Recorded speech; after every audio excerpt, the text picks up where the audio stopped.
레오나르도 다빈치 하면 딱 떠오르는 게 있죠? 바로 모나리자일 거예요. 근데요, 그건 이 위대한 천재란 거대한 퍼즐의 정말 작은 한 조각에 불과하거든요. 오늘 우리 함께 그의 유명한 그림 너머, 그가 어떤 사람이었는지 그 삶을 깊숙이 한번 들여다볼까 합니다. 네, 바로 이겁니다. 화가? 맞죠. 하지만 그게 전부가 아니었어요. 그는 발명가였고, 과학자였고, 심지어 미래를 설계하는 사람이었습니다. 우리가 이번에 파헤쳐 볼 건 바로 이 화가라는 타이틀 뒤에 숨겨져 있던 레오나르도의 진짜 모습, 그 엄청난 스케일입니다. 이게 그냥 하는 말이 아니에요. 자, 한번 보세요. 이건 그와 같은 시대를 살았던 조르조 바사리가 남긴 기록인데요. 이걸 보면 레오나르도가 살아있을 때부터 이미 저 사람은 차원이 다르다.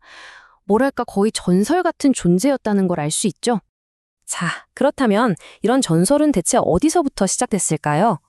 모든 이야기엔 시작이 있는 법이죠. 그의 어린 시절, 그러니까 모든 기술의 기초를 다졌던 바로 그 견습생 시절로 한번 돌아가 보겠습니다. 사실 그의 시작은 평범하진 않았어요. 1452년에 공증인의 사생아로 태어났으니까요. 하지만 그는 곧 르네상스의 심장부, 피렌체로 향합니다. 그리고 놀라지 마세요. 20살에 이미 장인조합에서 거장의 칭호를 얻게 돼요. 20살에요? 정말 엄청난 시작이죠? 여기서 진짜 재미있는 포인트가 나와요. 바로 그가 뭘 배웠냐는 거죠. 단순히 붓질만 배운 게 아니었습니다. 그의 스승 베루키오의 공방은요, 요즘으로 치면 거의 종합예술, 과학기술 학교 같은 곳이었어요. 제도, 화학, 기계학, 이 모든 걸 다 가르쳤거든요. 바로 이 다양한 경험이 나중에 그의 끝없는 호기심을 폭발시키는 열쇠가 된 겁니다. 그의 천재성을 보여주는 정말 유명한 이야기가 하나 있죠. 스승이랑 같이 그리스도의 세례라는 그림을 그리는데 레오나르도가 맡아서 그린 천사가 이건 너무 완벽했던 거예요. 스승이 그걸 보고 너무 충격을 받아서 난 이제 그림 안 그려 하고 붓을 꺾었다는 전설이 있을 정도니까요. 이게 진짜든 아니든 그가 초반부터 얼마나 대단했는지 보여주는 거죠. 자, 하지만 그의 야망은 피렌체라는 도시에만 머물러 있지 않았습니다. 곧 그는 더 큰 무대로 향하죠. 이제 그의 커리어에서 가장 중요하고 또 가장 많은 걸 쏟아부었던 시기, 바로 밀라노 시절 이야기로 넘어가 보겠습니다. 이거 한번 보세요. 그가 밀라노 공작한테 보낸 일종의 이력서 같은 건데요. 보통 화가라면 제가 그림을 이렇게 잘 그립니다 라고 시작하겠죠? 근데 레오나르도는 달랐어요. 저는요, 이런 전쟁 무기를 만들 수 있고 이런 건축물을 설계할 수 있는 엔지니어입니다 라고 먼저 어필을 합니다. 그림 얘기는 거의 맨 끝에 나와요. 그의 머릿속에 뭐가 있었는지 그 야망의 방향을 딱 보여주는 대목이죠. 물론 그렇다고 예술을 소홀히 한 건 절대 아니었죠. 오히려 밀라노에서 그의 걸작들이 쏟아져 나옵니다. 신비로운 분위기의 암굴의 성모, 우리가 너무나 잘 아는 최후의 만찬, 그리고 아쉽게 완성되진 못했지만 그 스케일만으로도 압도적인 거대 청동 기마상 설계까지. 정말 장르를 가리지 않는 그의 천재성이 제대로 폭발한 시기였습니다. 밀라노를 떠난 후 레오나르도는 이제 이탈리아 전역에서 서로 모셔가려는 말 그대로 핫한 거장이 됩니다. 그의 여정은 계속되죠. 그의 발자취를 한번 따라가 볼까요? 1500년엔 베네치아에서 군사 건축가로 일하다가 2년 뒤에는 그 악명 높은 체사레 보르자의 군사 기술자가 됩니다. 그러다가 다시 피렌체로 돌아와서 모나리자를 그리기 시작하고 또 나중엔 로마로 가요. 정말 한 곳에 정착하는 법이 없었던 끊임없는 여정이었어요. 여기서 정말 아이러니한 지점이 드러납니다. 그는 역사상 가장 무자비한 인물로 손꼽히는 체사레 보르자를 위해 일했어요. 그의 수석 군사 기술자였던 거죠. 한번 상상해 보세요.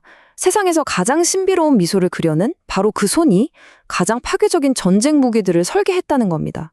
정말 놀라운 대조 아닌가요?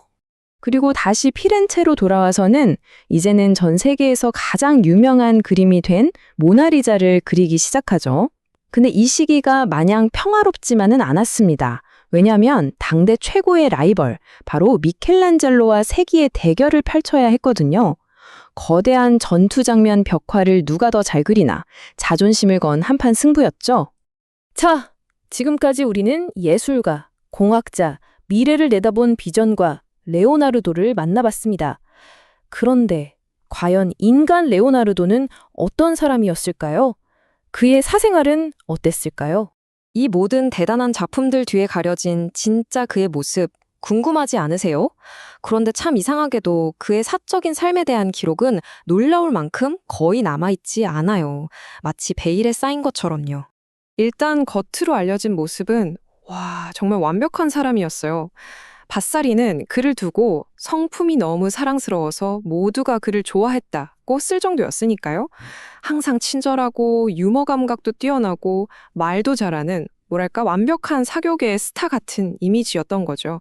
하지만 그가 직접 쓴 글을 보면 완전히 다른 사람이 나타납니다. 그는 생식행위가 너무나 역겹다고까지 표현했어요. 밖으로 보여지는 그 매력적인 모습과는 완전히 다른 아주 복잡하고 어두운 내면이 있었던 게 아닐까 하는 생각을 하게 만들죠. 이 지점에서 그의 삶은 정말 미스터리 그 자체가 됩니다. 보세요. 평생 결혼도 안 했고 공식적인 연인도 없었어요. 젊었을 때 동성애 혐의로 고발된 적은 있지만 증거 불충분으로 기각됐고요. 또 한편으로는 동물을 너무 사랑해서 시장에서 새를 사다가 그냥 날려보내주곤 했던 채식주의자였다는 말도 있어요. 심지어 새로운 악기까지 발명한 뛰어난 음악가이기도 했고요. 정말 알면 알수록 더 모르겠는 사람이죠. 자, 이제 이 파란만장했던 삶의 마지막 장으로 가보겠습니다. 그의 긴 여정은 프랑스에서 마무리됩니다. 그의 마지막은 프랑스 국왕, 프란스와 올스의 전폭적인 후원 아래 아주 평온했습니다. 멋진 저택에서 최고의 대우를 받으면서 그가 하고 싶은 프로젝트는 뭐든지 할 수 있었죠. 평생을 떠돌았던 한 위대한 천재에게는 더할 나위 없는 마지막이었을 겁니다. 그렇게 프랑스에서 존경받으며 마지막 불꽃을 태우던 그는 1519년 5월 2일 67세의 나이로 눈을 감습니다. 사인은 아마도 뇌졸중이었을 것으로 보고 있습니다. 그런데 바사리의 기록에 따르면 그의 마지막 말은 정말 의외였습니다.